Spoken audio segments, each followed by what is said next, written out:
Hello बच्चों, मैं आमिर जिंद्र और हम पढ़ रहे हैं रे ऑप्टिक्स। बच्चों, रे ऑप्टिक्स में हमने सीखा था टेलीस्कोप के बारे में कि टेलीस्कोप क्या होता है, टेलीस्कोप की टाइप क्या होती है। तो उसमें हम लोग पढ़ रहे थे रिफ्रैक्टिंग टाइप टेलीस्कोप, जिसमें हमने सीखा कि भाई किस तरह से हम लोगों ने जो टेलीस्कोप बनाया उसमें बेसिकली एस्ट्रोनॉमिकल टेलीस्कोप बनाए, टेरेस्ट्रियल टेलीस्कोप बनाए, उनके सबके यूजेस क्या थे। यानी कि रिफ्लैक्टिंग टाइप टेलीस्कोप बेसिकली हम लोग आज पढ़ेंगे और रिफ्रैक्टिंग टाइप टेलीस्कोप हमने पढ़ लिए थे।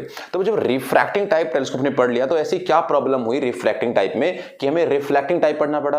तो पहले हम लोग प्रॉब्लम्स डिस्कस करते हैं कि क्या क्या प्रॉब्लम्स आई जो हमने टेलीस्कोप पढ़े उनमें, और फिर उनको कैसे रिजॉल्व किया गया, और उनको रिजॉल्व किया गया by using reflecting type telescope. तो वो पूरी कहानी क्या है, आइए स्टार्ट करते हैं। सबसे पहले बात मैं करता हूं problems in refracting type. Problems in refracting type telescope.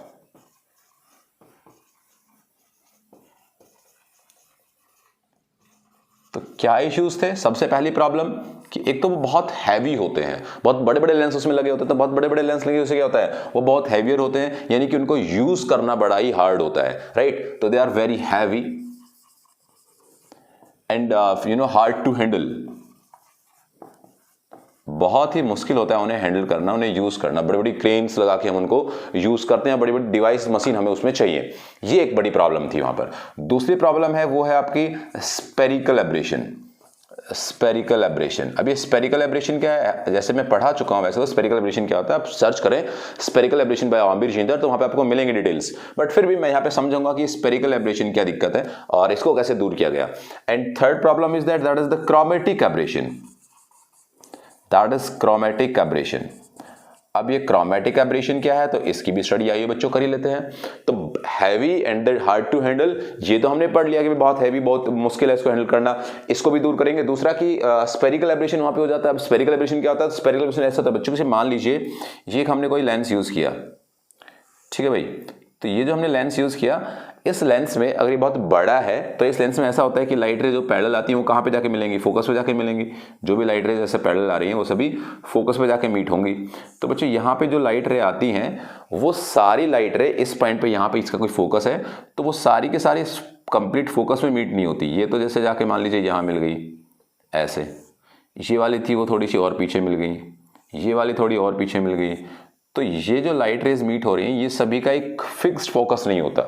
अगर ये बहुत बड़ा है तो यानी कि ये आपकी जो पैरेक्सियल रेज यहाँ से आ रही थी तो उसमें जो मार्जिनल रेज यानी कि जो ऊपर बिल्कुल ये इस वाले पोर्शन में जो रेज आ रही है यहाँ पर, इन सभी रेज का जो फोकस है वो अलग होता है, और जो अप्रोक्स ये वाली रेज है इनका फोकस अलग होता है। उसकी वजह ये कि भाई यहाँ पर मैंने आपको सिखाया है वहाँ पर कि किस तरीके से उनका जो सेंटर ऑफ कर्वेचर चेंज हो जाता है बहुत बड़ा अपर्चर होने की वजह से। तो उस वजह से क्या हुआ कि इसका फोकस है वो फोकस फिक्स नहीं है, यानी कि फोकस ही फोकस्ड नहीं है, राइट। तो फोकस नहीं है तो वहाँ पर क्या होता है, एक यहाँ पर एक इस तरह की प्रॉब्लम आ जाती है कि अगर हम मान लीजिए चेक करना चाहिए कि भाई यहाँ पे इमेज बनेगी क्या, तो तब यहाँ पे हम रखेंगे अपनी स्क्रीन को तो क्या होगा, ये वाला पार्ट ब्लर हो जाएगा। पीछे रखेंगे तो क्या होगा, ये तो क्लियर आ रहे हैं लेकिन जो ये वाले पार्ट हैं वो ब्लर हो जाएंगे ऐसे आकर के। तो यहाँ पर अपनी इमेज है वो इमेज क्लियर नहीं बन पाती। तो ये हमारा जो पार्ट है उसमें हम लोग को यहाँ से आने वाली लाइट्स में प्रॉब्लम होती है। तो हम क्या सोचते हैं, हम सोचते हैं कि भाई इसमें जो अपना लेंस है इस लेंस का इस वाले पार्ट को क्या कर दीजिए, इस वाले पार्ट को पेंट कर दीजिए, खत्म कर दीजिएगा, इस बचे हुए से हम लोग काम चला लेंगे। लेकिन वो टेलीस्कोप में हम लोग नहीं कर सकते। उसकी वजह क्या है भाई, टेलीस्कोप में तो हमें क्या चाहिए, बहुत सारी लाइट यहाँ पे आए और वो पूरी लाइट इंटेंस होकर के वो पूरी लाइट यहाँ से रिफ्रैक्ट होकर के इस पॉइंट पर मिले। और अगर हमने इस पार्ट को ब्लैक यानी इस पार्ट को ब्लैक कर दिया, पेंट कर दिया, उस पर पेंट कर दिया उस पर, तो उस पेंट से क्या हो जाएगा, उस पेंट से पूरे पेंटिंग से क्या हो जाएगा कि वो ये वाली जो लाइट रेज है वो ब्लॉक हो जाएंगी। और अगर ये वाली लाइट रेज ब्लॉक होगी तो पेंट करने से ब्लॉक होने की वजह क्या हुई कि भाई ये तो यहाँ पे पहुंच ही नहीं पाई। और इस पेंट की वजह से या फिर इसको बेसिकली कवर अप करने की वजह से क्या हो जाता है, हमारे पास बहुत कम लाइट रेज वहां पहुंच पाती हैं। और जो बहुत कम लाइट रेज यहाँ पे पहुंची तो हमारा जो बेसिकली मेन मोटिव था टेलीस्कोप के बड़े लेंस यूज करने का वो फेल हो गया। तो इसलिए हम लोग ये काम नहीं कर सकते। That is the spherical aberration case, focused image नहीं होती है। And the third one is chromatic aberration. ये क्रोमेटिक एब्रेशन क्या होता है, हाँ ये भी अच्छा है भाई। तो क्रोमेटिक एब्रेशन तो फिर से एक तरह का लेंस है ना, और ये फोकस। तो यहाँ पर क्या होता है कि ये जो लाइट रेज आ रही हैं बच्चों, ये सभी लाइट रेज का जो कलर होता है वो कलर फोकस नहीं होता। मेरी बात बहुत ढंग से सुनिएगा। यहाँ पे मान लीजिए आके मिली रेड, यहाँ पे मान लीजिए आके मिली वॉयलेट्स, यहाँ पे मिली दूसरे कलर की। तो आपको क्या होता है कि यहाँ पे जो जो ये कलर है रेड, वोलेट, ग्रीन, इन सब का क्या होता है, इन सब का जो फोकस है वो डिफरेंट हो जाता है, क्योंकि भाई ये अकॉर्डिंगली बैंड होंगी। भाई वो actually lens is what, lens is the part of prism, एक प्रिज्म का टुकड़ा है, तो वो प्रिज्म जो यहाँ पे हमने यूज कर रखा है उसमें सभी लाइट्स का जो बेंडिंग है वो डिफरेंट डिफरेंट होगा, और अगर उनका बेंडिंग डिफरेंट होगा तो क्या होगा, उनके फोकस अलग अलग होंगे। तो सबसे पहली बात ये कि हमने वहां से व्हाइट लाइट को बुलाया, यहाँ पे कलर कैसे आ गया, और दूसरा हम यहाँ पे फोकस करें तो हमें एक कलर दिखाई दे रहा है, दूसरे में फोकस करें तो दूसरा कलर दिखाई दे रहा है। इससे हमें प्रॉब्लम ये होती है कि भाई हमने जिसकी इमेज देखनी थी व्हाइट, वो कभी रेड दिख रहा है, कभी ग्रीन दिख रहा है, किसी को वॉलेट दिख रहा है, डिफरेंट डिफरेंट कलर यहाँ पे दिखाई देता है। तो ये हमारे पास एक क्रोमेटिक एब्रेशन की प्रॉब्लम आ गई।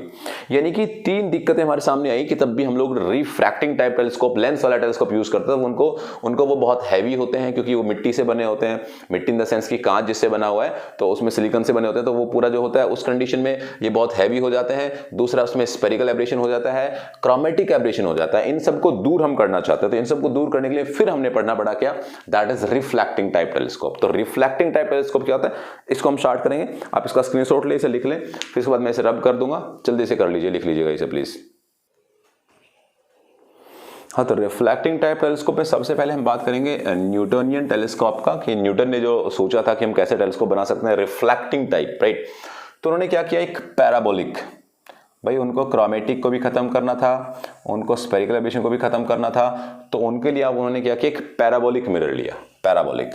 और मैं आपको फिर से रिपीट कर रहा हूँ, मैंने आपको पढ़ा है कि स्पेरिकल एब्रेशन को खत्म करने के लिए पैराबोलिक मिरर्स, पैराबोलिक शेप के बेसिकली वो रिफ्लेक्टर्स चाहिए होते हैं, जिनसे हम लोग क्या कर सकते हैं, जिनसे हम लोग उसकी जो स्पेरिकल एब्रेशन है, यानी कि जो भी एब्रेशन है क्रोमेटिक स्पेरिकल, सबको खत्म कर सकते हैं। तो उसके लिए हमने क्या किया, एक पैराबोलिक इस तरह का मिरर लिया, रिफ्लेक्टर लिया, और उससे हमने रिफ्लेक्शन कराया। अब मान लीजिए इधर से बहुत सारी लाइट रेज आ रही हैं, अब जो बहुत सारी लाइट रेज इधर से आ रही हैं वो सब के सब यहाँ पे आके मीट होंगी ऐसे। तो जितनी भी लाइट रेज यहाँ पे ऐसे आ रही थी वो सब अब रिफ्लेक्ट भी होंगी, और उनके रिफ्लेक्ट होने के बाद तो वो एक पॉइंट पर आके मिलेंगे, एक पॉइंट पर आके मीट होंगी। तो उस कंडीशन को हम लोग अब भापने समझने की कोशिश करते हैं। देखो क्या होगा, इधर से ढेर सारी लाइट रेज आ रही है, इसको बहुत बड़ा बड़ा हम कई मीटर्स में बना लेते हैं, तो इसको बहुत बड़ा बड़ा बनाया और वो आके किसी पॉइंट, एक पॉइंट पे फोकस होना स्टार्ट होगी। मान लीजिए यहाँ पर इस पॉइंट पे फोकस हो रही है वो, तो क्या होगा, सभी लाइट रेज बिल्कुल फिक्स्ड इसी पॉइंट पे आके फोकस होंगी, और तब ये लाइट रेज इसी पॉइंट पे आके फोकस होना स्टार्ट होती है बच्चों। तो उस कंडीशन में हम लोग क्या समझ पाते हैं, उस कंडीशन में हम समझ पाते हैं कि यहाँ पर किसी भी तरह का कोई ऐसा गुंजाइश नहीं कि जिसमें हमें स्पेरिकल एब्रेशन हो जाए या फिर क्रोमेटिक एब्रेशन हो जाए, क्योंकि यहाँ पर तो कोई सिस्टम ही नहीं है भाई, रिफ्रैक्शन हो ही नहीं रहा ना, ये तो रिफ्लेक्शन का कहानी है पूरा। तो उस रिफ्लेक्शन की वजह से यहाँ पे आके ये मीट होते रहते हैं। मेरी बात को बहुत ढंग से सुनिएगा, इस पॉइंट पे तब ये एग्जैक्ट इस पॉइंट पर आके मीट हुए तो हमें बहुत फोकस और शार्प इमेज मिली। तो न्यूटन ने कहा दैट्स ओके यार, ये तो बहुत अच्छी बात है, इसमें तो कोई प्रॉब्लम ही नहीं है, और रिफ्लेक्टर बहुत ही हल्के होते हैं, हल्के। जैसे एक पैराबोलिक रिफ्लेक्टर की मैं बात करूंगा तो आपका बोल सकता हूं मैं, जैसे डिश एंटीना जो होता है ना, वो टाटा स्काई टाइप जो लगे होते हैं वो, या फिर आप कहिए कि आपके जैसे बैटरी होती है, टॉर्च होती है जो, उसके अंदर लगा होता है एक रिफ्लेक्टर ऐसा, इस तरह का। तो इस तरह का वो पैराबोलिक बेसिकली रिफ्लेक्टर है। तो उसमें क्या होता है, इसको बहुत इजीली हम लोग हैंडल कर सकते हैं, बहुत हल्का होता है, बहुत इजीली बन सकता है, उसका बहुत बड़ा बना लेते हैं हम लोग। बट यहाँ पर एक इशू ये था कि जब ये हमने बना तो लिया दैट्स ओके, लेकिन अब इसको देखेंगे कैसे, इसको वहाँ पे देखने कैसे, क्योंकि बहुत कई मीटर्स में होता है। अब यहाँ से हम लोग ऐसा तो नहीं कि यहाँ पे रात को सिटी लगा के हम यहाँ पे जाके देखेंगे तो हम खुद ही उसके आगे आगे लाइट के, तो हम खुद लाइट रे कम कर रहे हैं। तो इसमें थोड़ा सा इशू था, थोड़ी सी प्रॉब्लम थी कि इसको अच्छे से देख नहीं पा रहे थे। बेसिकली न्यूटन का बनाया हुआ था ये, तो इसको न्यूटोनियन टेलीस्कोप भी कह देते हैं। न्यूटन टेलीस्कोप में ये प्रॉब्लम थी। अब इसके बाद कैसेग्रेन साइंटिस्ट थे, उन्होंने क्या किया, इसको फिर अपग्रेड किया। उन्होंने क्या अपग्रेडेशन किया उसमें, तो उन्होंने अपग्रेडेशन किया कैसेग्रेन ने इसमें अपग्रेड किया। क्या अपग्रेड किया, तो अपग्रेड ये किया कि भाई ऐसा करो ना तुम लोग, एक रिफ्लेक्टर इससे पहले, तब ये जाके इस पॉइंट पे मीट होती है, उससे पहले एक रिफ्लेक्टर लगा दो, और वो रिफ्लेक्टर क्या करेगा, और वो रिफ्लेक्टर यहाँ से लाइट को जो आके ऐसे टकराएंगी उन सबको रिफ्लेक्ट बैक करेगा, और यहाँ पे एक छोटा सा छेद कर दो, और यहाँ पे छोटा सा छेद कर दो तो क्या होगा, और वो पूरी की पूरी लाइट रेज यहाँ पे आके ऐसे इंटेंस होंगी, यहाँ पे पूरी लाइट आके इंटेंस होगी, और यहाँ पे भी इंटेंस होगी, तो क्या होगा, सारी की सारी तब यहाँ पे आके मिलेंगी वो। तो यहाँ पे आके मिलने पर क्या होगा, यहाँ पे फिर आपके पास एक फोकस्ड, इधर आप अपनी आंखें लगा करके और बड़े आराम से चेयर डाल करके बैठ के देखिए भाई, क्यों फालतू में झंझट लेना है। उन्होंने कैसेग्रेनियन ने मतलब कैसेग्रेनियन टेलीस्कोप कहते हैं फिर उसको हम, बेसिकली मेन लॉजिक तो न्यूटन का ही था। उन्होंने फिर एक इस तरह का हल्का सा पार्ट बना के रिफ्लेक्टर लगा करके और यहाँ पे बैठ के उन्होंने देखा तो अपनी हैवी होने की प्रॉब्लम दूर होगी, दूसरी अपन की जो प्रॉब्लम थी स्पेरिकल एब्रेशन वो प्रॉब्लम दूर होगी, क्रोमेटिक एब्रेशन की प्रॉब्लम दूर होगी और वो सभी प्रॉब्लम्स दूर हो गए। यहाँ पर ये इजी टू हैंडल हो गया, मतलब आराम से इसको हैंडल कर सकते हैं और इसमें बहुत फोकस्ड इमेज और कोई भी प्रॉब्लम नहीं की, कोई भी जो लाइट रे आ रही हैं वो लाइट रे किसी भी पॉइंट पर कोई दिक्कत उसमें होती है सब की सब कवर अप हो जाती हैं। तो ये जो पैराबोलिक रिफ्लेक्टर्स हैं, पैराबोलिक जो मिरर्स हैं, उन सब से हम लोग टेलीस्कोप बना लिया करते हैं कि टेलीस्कोप की कहानी क्या है, कैसे उसको बनाया गया।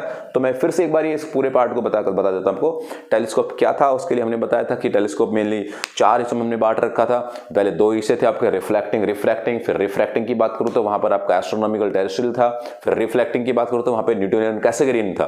तो उसको हमने आज स्टडी किया। इसके अलावा आपको बता दूं माइक्रोस्कोप का काफी ज्यादा यूज है, यानी कि माइक्रोस्कोप काफी फेवरेट टॉपिक है एग्जामिनेशन के लिए। तो माइक्रोस्कोप से भी क्वेश्चन आते हैं, टेलीस्कोप से भी है, न्यूमेरिकल्स इसके डिस्कस कर लें। अगर आपको फिर भी कोई इशू रहता है तो आप ज्यादा से ज्यादा जितना भी हो सके उतना ज्यादा जो प्रीवियस ईयर क्वेश्चंस है उनको आप ट्राई कर लें सीबीएसई के लिए, तो फिर आपको कोई दिक्कत नहीं होगी। अच्छा, इसके अलावा मैं आपको एक चीज और सजेस्ट करूंगा कि जो भी इनके फॉर्मुलेज है magnification in that particular distinct vision case, in case of parallax या फिर रिलैक्स्ड आई, उनको बड़े ध्यान से अप्लाई करते रहें। तो ये हमने टेलीस्कोप यानी कि रे ऑप्टिक्स का पार्ट लगभग खत्म कर लिया है पूरे का पूरा। इसके एनसीईआरटी की जो प्रॉब्लम्स है, एनसीईआरटी के जो सॉल्यूशंस हैं, एनसीईआरटी के जो क्वेश्चंस हैं, उन क्वेश्चंस के सॉल्यूशन है, उनके छोटे छोटे पार्ट्स में वीडियोस बनाई हुई है। उन वीडियोस को देखने के लिए आप लोग विजिट कर सकते हैं अप्लाइंग प्राइम फिजिक्स पर। अप्लाइंग प्राइम फिजिक्स पर आप विजिट कर सकते हैं, जहां पर आपको एग्जैक्ट वो एनसीईआरटी बुक के सॉल्यूशंस दिए हुए हैं और उन पर आप जाके इसके क्वेश्चंस न्यूमेरिकल्स देख सकते हैं। तो बच्चों ठीक है, नेक्स्ट वीडियो में हम लोग फिर करेंगे मुलाकात वे ऑप्टिक्स से, नए टॉपिक से, नए चैप्टर से, और तब तक के लिए खुश रहिएगा। Thank you very much.